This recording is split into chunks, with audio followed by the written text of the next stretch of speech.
এখনকার যুগে বাঙালি মেয়েরা রুটি বানানোর কথা শুনলেই ভয় পায়। এত কিছু রেখে রুটি বানাতে হবে এখন? আমি নেই, আমি দৌড়ে পালাই। হ্যাঁ, এটাই হয় এখনকার যুগের মেয়েদের সাথে। হ্যালো এভরিওয়ান, আসসালামু আলাইকুম। আমি মিম চলে এলাম আমার নতুন আরেকটা ভিডিও নিয়ে।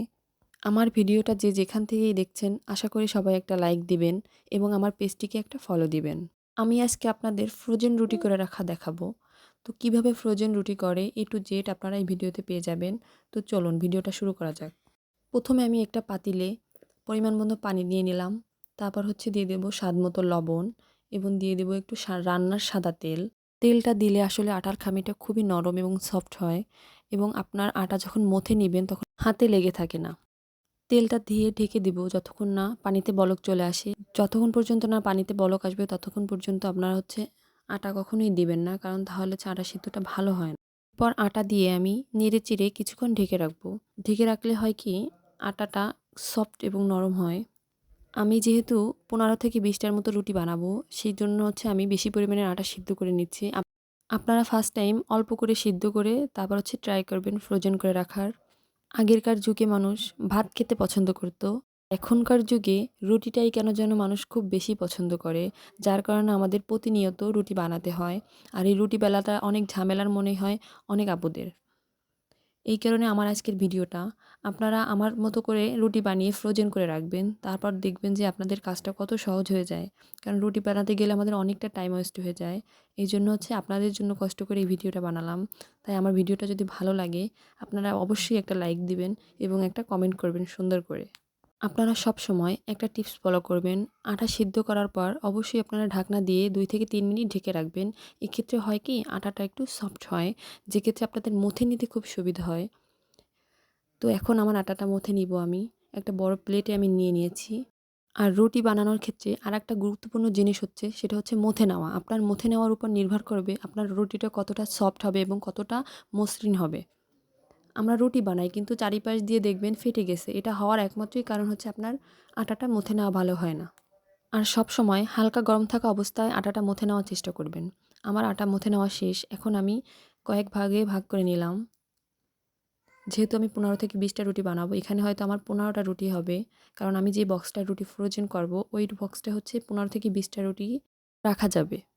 রুটি বানানো নিয়ে আমি আরও একটা ভিডিও করেছি, যেটা অনেক উপকারী আপুদের জন্য, যেটা দেখলে আপনারা ভাবতে পারবেন না যে এই ভিডিওটা আমি করতে পারছি বা আমি করলাম। আপনারা যদি দেখতে চান অবশ্যই আমার পেজে একটু ফলো দিয়ে রাখেন এবং আমার পেজে চোখ রাখেন আমি কখন যেন ভিডিওটা আপলোড করি।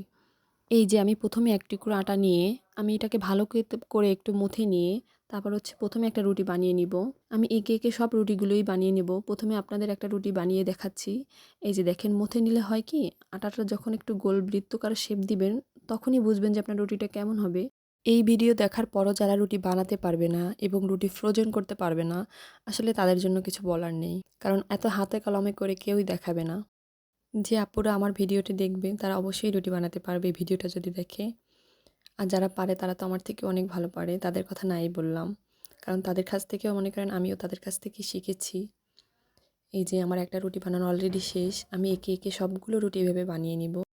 দেখেন আমার রুটিটা কতটা গোল হয়েছে এবং চারিপাশটা কতটা মসৃণ এবং সমান হয়েছে, যেটা দেখতে অনেক অনেক সুন্দর এবং আকর্ষণীয় মনে হয়। আসলে এটাকে রুটিই মনে হয় তখন দেখলে। অনেকে রুটি বানাতে গেলে দেখবেন গোল হয় না, চারপাশটা ফেটে যায় এবং মসৃণ হয় না, রুটির ভিতরে ভিতরে ছিদ্র হয়ে যায় বা গুঁড়ি থেকে যায়। আমার ভিডিও দেখে যদি আপনারা রুটি বানান তাহলে আপনাদের রুটিও আমার মতোই হবে, মসৃণ এবং সফট এবং গোলাকার। অলরেডি রুটি নিয়ে আমার আরও একটা ভিডিও আমার পেজে দেওয়া আছে, সেখান থেকেও আপনারা দেখে শিখে নিতে পারেন। সব কষ্টই আপনাদের জন্য আপুরা। আর আপনারা যদি সাপোর্ট না করেন আমাকে, আমি আমি আগাতে পারবো না। এই জন্য আপনাদের সবসময়ের জন্য রিকোয়েস্ট করি, আমাকে সাপোর্ট করবেন এবং আমার ভিডিওতে একটা লাইক দিবেন এবং একটা কমেন্ট করবেন আর আমার পেজটিকে একটা ফলো দিবেন। আমার সবগুলো রুটি বেলে নেওয়া শেষ। আমি এখন ভেজে দেখাবো। ভেজে বলতে আমি ফ্রোজেন করার জন্য যে রুটিটা ভাজতে হয় আমি সেটা দেখাবো। ফ্রোজেন করে রুটি রাখার জন্য রুটিটা আপনারা এপিট ওপিট করে 2 সেকেন্ড করে 4 সেকেন্ড ভেজে নেবেন। তাহলে হয় কি, রুটিটা একটার সাথে আর একটা লেগে যাওয়ার ভয় থাকে না। এই যে আমি একটা ভেজে নিলাম, আমি আরও একটা দেখিয়ে দিচ্ছি আপনাদের বোঝার সুবিধার্থে। এই যে আমি 2 সেকেন্ডের মতো রেখে আবার উল্টে দিব। আবার 2 সেকেন্ড রেখে তারপর উঠিয়ে নেব। আর অবশ্যই এই রুটিগুলোকে আপনারা ঠান্ডা করে তারপর হচ্ছে ফ্রোজেন করবেন। ঠান্ডা করে রাখলে আসলে হয় কি ঘেমে যেয়ে একটার সাথে আরেকটা লেগে যায় না, লেগে যাওয়ার ভয়টা থাকে না আসলে। এজন্য হচ্ছে ঠান্ডা করে রাখবেন। এখন অনেক আপুরা বলতে পারেন, আপু ফ্রোজেন করা রুটি কি ফুলবে? সবসময় যেমন রুটি ফোলে ওরকম কি ফুলবে? আপু হ্যাঁ, তা নিয়েও আমি একটা ভিডিও করছি, লাস্টে দেখিয়ে দিব। এই যে আমার রুটি ভেজে নেওয়াও শেষ। আমি যদিও রাতে কিছু খাবো এই কারণে ভেজে নিয়েছি। এই যে কতটা সফট হয়েছে দেখেন আপনারা। আবার কালকে সকালে আপনাদের ভেজে দেখাবো ফ্রোজেন করা রুটি, তখনও দেখবেন যে রুটিগুলো কতটা ফুলকো এবং সফট হয়। তো এবার আমি হচ্ছে রুটিগুলো ফ্রোজেন করব। ফ্রোজেন করার জন্য আমি প্রথমে একটা বক্স নিয়ে নিব। এই বক্সটা আমি সাধারণত দারাজ থেকে নিয়েছিলাম। এই যে এই বক্সটায় অনায়াসে 15 থেকে 20টা রুটি ধরে। তো আমি রুটি ফ্রোজেন করার জন্য একটা পলি কেটে 2 খণ্ড করে নিয়েছি। তো এক পিঠ আমি প্রথমে বক্সের ভিতর বসিয়ে দিয়ে তারপর তার উপরে হচ্ছে রুটিগুলো রেখে দেব। এই যে দেখেন আমার কতগুলো রুটি, আমি সবগুলো একবারে রেখে তারপর হচ্ছে আরেকটা পলি দিয়ে ঢেকে দেব ভালো করে, যাতে কোনোভাবে বাতাসটা ঢুকতে না পারে ভিতরে।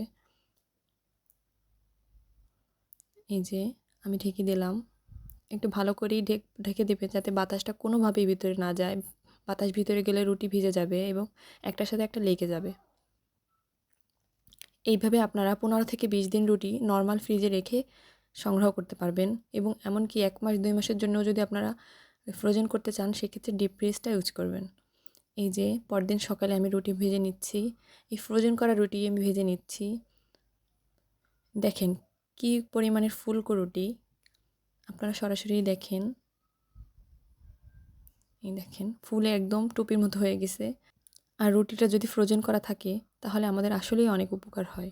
আসলে যারা আমরা গৃহিণী তারা হয়তো বুঝবে সকালে কাজের চাপটা একটু বেশি থাকে, তখন যদি রুটি ফ্রোজেন করা থাকে তাড়াতাড়ি রুটিগুলো ভেজে পরিবেশন করা যায় এবং খেয়ে নেওয়া যায়। সেক্ষেত্রে হয় কি আমার সময়ও বেঁচে গেল এবং কাজগুলোও হয়ে গেল। তো আমার ভিডিওটা কেমন লাগলো সবাই আমাকে কমেন্ট করে জানাবেন। আজকে এখানেই বিদায় নিচ্ছি। আল্লাহ হাফেজ।